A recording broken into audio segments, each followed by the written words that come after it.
ఏ వ్యసనంలో నువ్వు చిక్కుకున్నావు? ఏ వ్యసనం నిన్ను ఎదగకుండా చేస్తుంది? సెల్ ఫోన్ ఒక వ్యసనం అయిందా? సోషల్ మీడియా ఒక వ్యసనం అయిందా? ఎవరితోనో చాటింగ్ చేయటం ఒక వ్యసనం అయిందా? నీకున్న వ్యసనం ఏంటి? చూడు, బ్రతుకులో ఒక స్థాయికి రాకుండా నిన్ను అణిచివేసింది నీ వ్యసనం.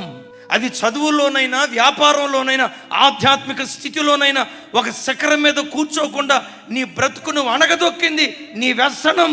నీ పరిశుద్ధతను నిజంగా నువ్వు కాపాడుకోవాలంటే తగిన వాళ్ళతోనే మాట్లాడతావు. బ్రాడ్ మెంటాలిటీ, విశాలమైన దృక్పథం, ఆదర్శ భావాలని చెప్పి పనికిమాలిన నాటికి పోయి శకునాలు చెప్పిన బల్లి కుడితిలో పడ్డట్టు కుడితిలో పడతావు, పాపపు కుడితిలో పడతావు.